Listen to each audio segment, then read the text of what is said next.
Hey everyone, welcome back to Stock Market Today. I'm Nate, and we've got a policy-packed episode for you. And I'm James. Today we're digging into a set of regulatory moves that are rattling the cannabis sector, state bills, federal leadership changes, and some worrying market data out of Florida.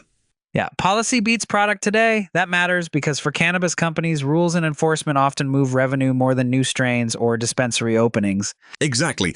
Let's start with the big federal development. The Senate confirmed the new director of the Office of National Drug Control Policy by a 52-48 vote. Reports say she supports medical access, and that could shift momentum on federal rescheduling discussions. Right. So why do investors care about who sits in that office? Because rescheduling at the federal level would change everything from banking access to research to how states coordinate policy, but it's not instant. Good point. Even with a director who's sympathetic to medical cannabis, formal rescheduling involves multiple agencies, the Department of Justice and the Drug Enforcement Administration among them, and that process can take months. So this raises probability, but not timing, certainty. So it lifts the upside potential, but it also creates volatility as investors react to each new hint or statement from the agency. Stocks often swing on expectation rather than outcome in these cases. Turning to the states, Florida is where the short-term risk is immediate. Lawmakers proposed an open container-style law for cannabis. Carrying any open marijuana, hemp, or THC product in a vehicle could be illegal, and the kicker, violations could lead to suspension or revocation of a patient's medical marijuana registration. That is huge. Remove someone's registration and you shrink the pool of eligible customers.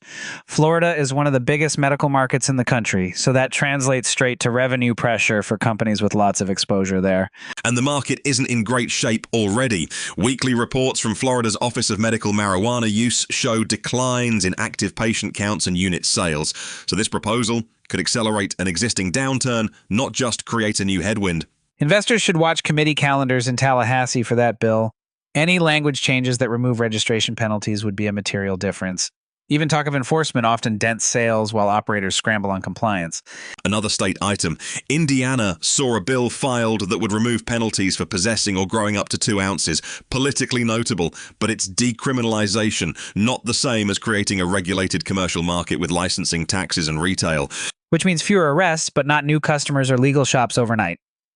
For multi-state operators, it's the difference between lower legal risk and an actual addressable market expansion.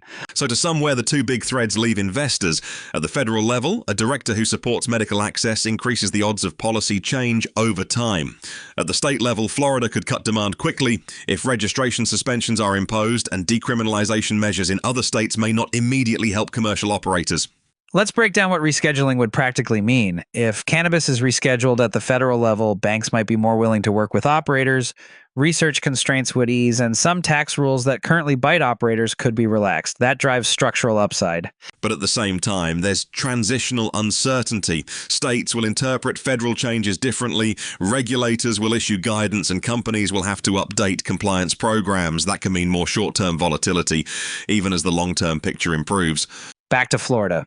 Another practical point for investors, expect operators with heavy Florida exposure to address this in upcoming earnings calls. They'll need to explain patient retention tactics, product mix shifts, and possibly revise guidance if weekly trends keep sliding.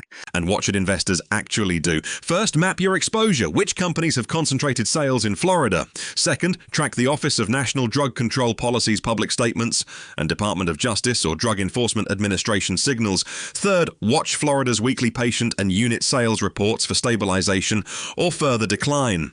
Also, keep an eye on any state bills that follow Indiana's lead. Even if they don't open commercial markets, a wave of decriminalization changes the legal landscape and could influence political appetite for broader reform. Bottom line, policy headlines are still the main driver of near-term upside and downside for cannabis stocks. Florida's proposed open container penalties are a near-term downside risk. The federal appointment raises the possibility of rescheduling, which is a structural upside but not a near-term certainty. So key things to watch this week. Florida committee action on the open container language, any formal steps or statements from the Drug Policy Office or federal agencies about rescheduling, Florida's weekly Office of Medical Marijuana Use reports, and operator commentary and earnings calls. That's it from us. Quick recap of takeaways. 1. Florida policy changes could remove patients from the registry and hit sales. 2. The new drug policy director raises the odds of federal rescheduling, but the process will take time. 3. State decriminalization without a commercial framework doesn't automatically help operators. Good summary. Thanks for listening. We'll keep tracking these policy moves and bring updates as they happen. I'm Nate. And I'm James. Catch us next time on Stock Market Today. Stay focused on regulation because in cannabis, that's where the market moves.